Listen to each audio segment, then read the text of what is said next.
नमस्कार सभी को, हमारे YouTube चैनल पे आपका स्वागत है। पिछले चैप्टर में हमने पढ़ा था इंडियन कॉन्ट्रैक्ट एक्ट की meanings, Indian contract act introduction, agreement कौन से वैलिड होंगे, कौन से जीरो एग्रीमेंट होंगे, है ना, कौन से एग्रीमेंट मान्य होंगे, किन मान्य नहीं माने जाएंगे। तो ये सब पिछले चैप्टर में जो हमने डिस्कस कर लिया था। अब हमारा क्वेश्चन नंबर 2 आता है एसेंशियल एलिमेंट्स ऑफ कॉन्ट्रैक्ट, है ना।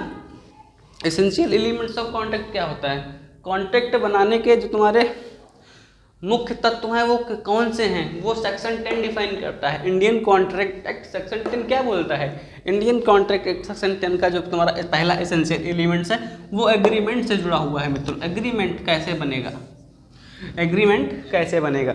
एग्रीमेंट बनाने के लिए हमें क्या क्या चीज़ें चाहिए? पहला ऑफर, एक्सेप्टेंस और कंसिडरेशन। ये 3 चीज़ें मिलेगी तभी एग्रीमेंट बनेगा। और एग्रीमेंट को डिफाइन कौन सा सेक्शन करता है? Section 2E।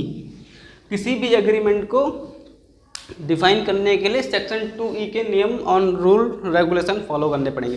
ठीक है, अब सेक्शन 2E के रूल एंड रेगुलेशन नियम क्या हैं?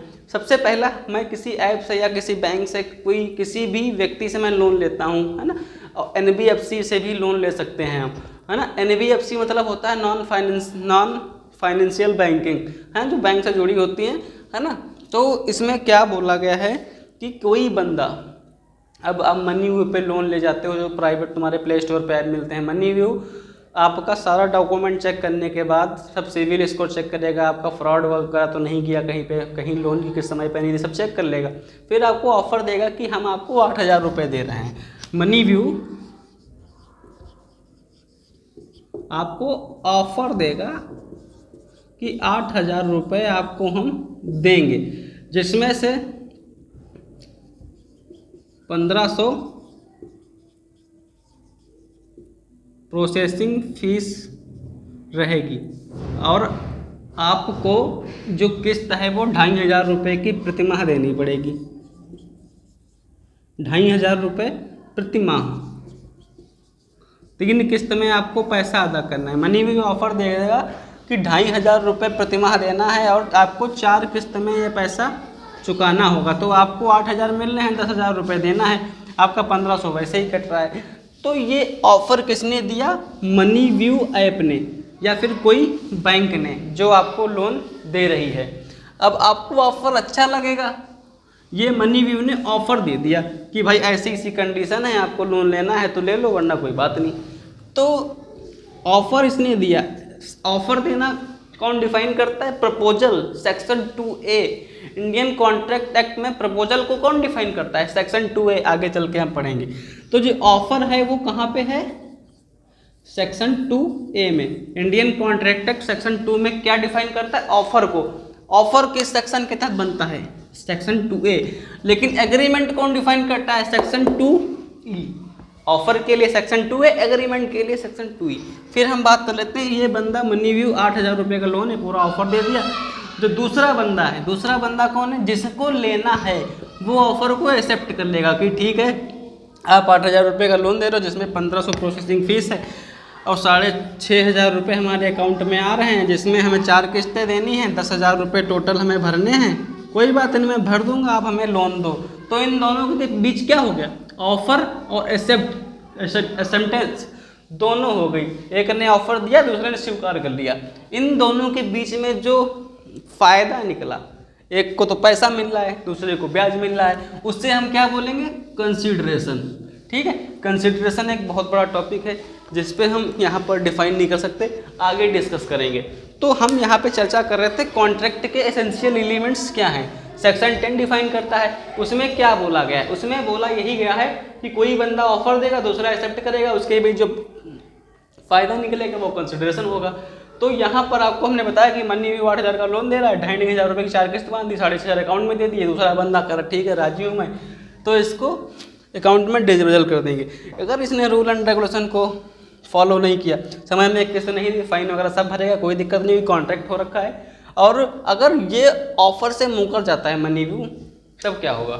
8,000 से कहे अब नहीं, हम तुम्हें 5,000 देंगे, तब मनी व्यू पर हम केस कर सकते हैं। और सेक्शन 2H यही बोलता है, an agreement enforceable by law. वही कॉन्ट्रैक्ट संहिताएं हैं, है ना।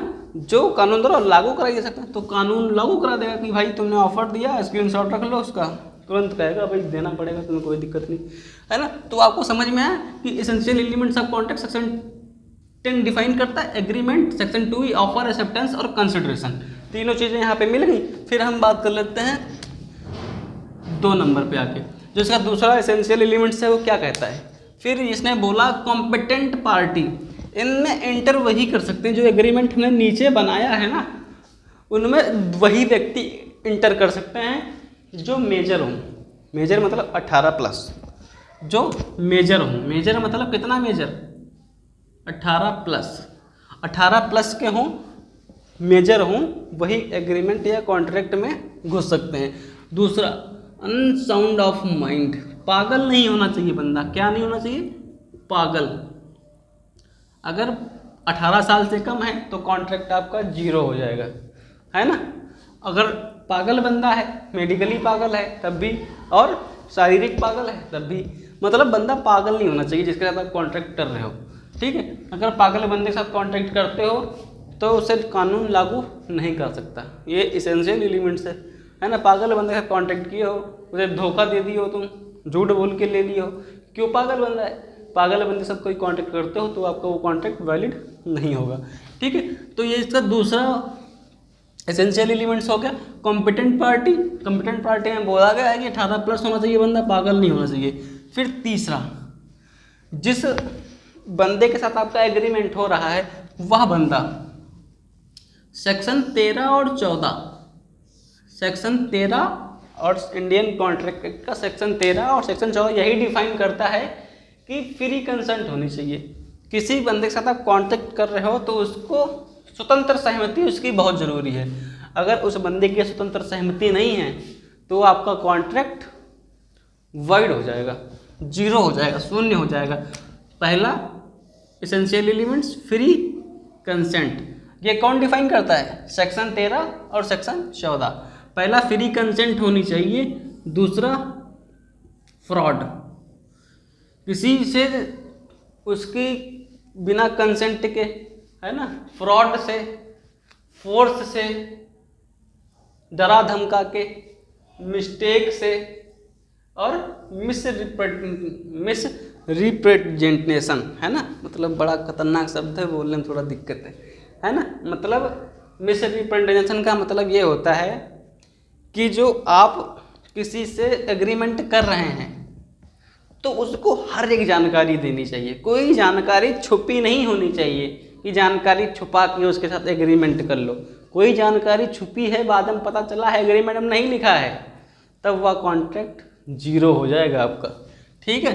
तो पहला फ्री कंसेंट होनी चाहिए, सहमति होनी चाहिए। दूसरा फ्रॉड से ना ली गई हो, धोखे से ना ली गई हो, दूसरा फोर्स से ना ली गई हो, डरा धमका के ना ली गई हो, मिस्टेक से ना ली गई हो और मिस रिप्रेजेंटेशन से ना ली गई हो। तो ये एसेंशियल एलिमेंट्स सेक्शन 13 और 14 डिफाइन करते हैं एक वैलिड एग्रीमेंट के, जो कॉन्ट्रैक्ट बनाने में आपके लिए सहायक हैं। किसी के साथ कॉन्ट्रैक्ट कर रहे हो आप, तो ये चीज़ें बहुत वेरी मोस्ट इम्पॉर्टेंट हैं अगर आप किसी के साथ कॉन्ट्रैक्ट बना रहे हो, ठीक है। फिर चौथा एसेंशियल क्या है उस पर चर्चा करेंगे, लॉफुल कंसिडरेशन एंड ऑब्जेक्ट। जो आप किसी के साथ कॉन्ट्रैक्ट बना रहे हो वो पूरा कानूनन हो, पूरा कानून द्वारा उसे वैलिड किया गया हो, है ना। जो एसेंशियल एलिमेंट्स आपको ऊपर दिए गए हैं उन सब का पालन कर रहे हों, लॉफुल तरीके से हों, तभी बनेगा आपका कॉन्ट्रैक्ट। फिर इसका नंबर 5 क्या है, agreement must not be one declared of valid specifically, ठीक है। अगर आप एग्रीमेंट के सारे रूल्स एंड रेगुलेशन फॉलो करते हो, है ना, कॉम्पिटेंट पार्टी होनी चाहिए, है ना, और section 13, 14 free consent, fraud, face, mistake, misrepresentation, lawful consideration, object होना चाहिए आपका, है ना। और जो आपका कॉन्ट्रैक्ट बन रहा है बिल्कुल ऑफर बिल्कुल साफ होना चाहिए, लॉफुल हो, ऑब्जेक्ट बिल्कुल क्लियर हो, पानी की तरह साफ, सारा से बन जाओ, दूध पानी अलग अलग कर दो, लेकिन तभी बनेगा कॉन्ट्रैक्ट, वरना बनेगा नहीं। अगर आपकी ये 5 चीज़ें पूरी होती हैं तब आपका एक वैलिड कॉन्ट्रैक्ट बनेगा, ठीक है मित्रों। कुछ भी नहीं समझ में आ रहा है आपको तो आप कमेंट बॉक्स में बताएं, या हमारे ऑफिशियल नंबर पे व्हाट्सएप ग्रुप पे आप संपर्क कर सकते हैं। और अगला जो हमारा चैप्टर है वो है डिफाइन एग्रीमेंट। उसके बाद हम पढ़ेंगे प्रपोजल क्या होता है, वैलिड लीगल रूल्स क्या होते हैं प्रपोजल के। उसके बाद पढ़ेंगे revocation of offer and proposal, है ना। वीडियो अच्छा लगा हो लाइक सब्सक्राइब शेयर कर लें। मिलते हैं नेक्स्ट टॉपिक में। धन्यवाद। जय हिंद, भारत माता की जय।